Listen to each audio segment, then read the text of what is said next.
Welcome to NFL News Blitz on Smart Sports, bringing you all the biggest NFL news stories in 5 minutes or less. Today is Sunday, December 31st, and the last day of the year. Now, while this year may be winding down, the playoff hunt is heating up. But before we get into that, let's cover the breaking news from the last 24 hours. The Seahawks made some big moves. They released defensive end Frank Clark and placed Jamal Adams on season-ending injury reserve. Now, last night we had an epic showdown between the Cowboys and the Lions. CeeDee Lamb led his team with a 227-yard receiving game, and he scored the longest touchdown, a 92-yard reception, of the entire NFL season. Let's take a look. Now 3rd down and 13, Blitz coming. Prescott able to get out of the end zone, and now airs it out for Lamb. He's got it. He's gone. What a play. Anyway, the game ended with the Lions going for 2 whilst down 1, but lineman Taylor Decker failed to report as an eligible receiver before catching a touchdown, which ultimately led to the Lions failing the retry. This win does keep the Cowboys in contention for the number 1 seed. However, it eliminates the Lions. They will still have a home playoff game with the NFC North. However, they cannot contend for that first round bye.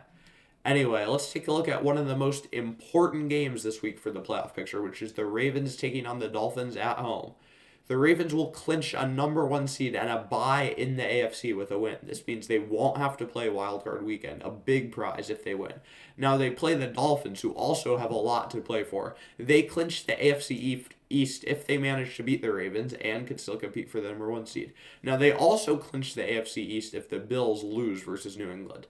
Now, the Bills, they can also clinch a playoff berth, not necessarily a division, but they can clinch a playoff berth if they beat New England and 2 of these 3 teams, the Steelers, the Bengals, and the Jaguars, lose. They need 2 of those 3 teams to lose. So 3 teams to root against this week. Anyway, speaking of the Jags, the highly contested AFC South could theoretically be clinched if they win this week against the Panthers, provided the Colts and Texans both lose, which could be difficult. Now, the Jags also will have a tough time winning this week. They play the Panthers, who played decently well against the Packers, while C.J. Beathard is playing instead of Trevor Lawrence. Now, the Chiefs can also clinch the AFC West. All they need is a win or the Broncos and the Raiders to both lose. So a win and the Chiefs clinch the AFC West, clinch a home playoff game. Now let's head over to the NFC. The 1 seed is still up for grabs, and unless the Eagles manage to lose this week, which is very unlikely, the battle for it will be fought next week. Meanwhile, the wild card is still a tightly contested fight. Well, the Cowboys essentially have the 5th seed locked down, or the Eagles if the Cowboys win. Now, the Rams can join them if they win and Seattle loses versus the Steelers. Now, the Seahawks have a big week. With a win, and if somehow the Packers and Vikings tie this week, they're in. But they play the Steelers, an AFC team, which is also in the playoff race. So they really need to win if they want to keep up in the playoff hunt.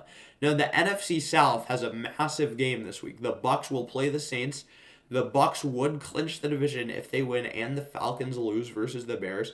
Now, the Saints are barely clinging on, and a loss to the Bucs would completely eliminate them from the playoffs.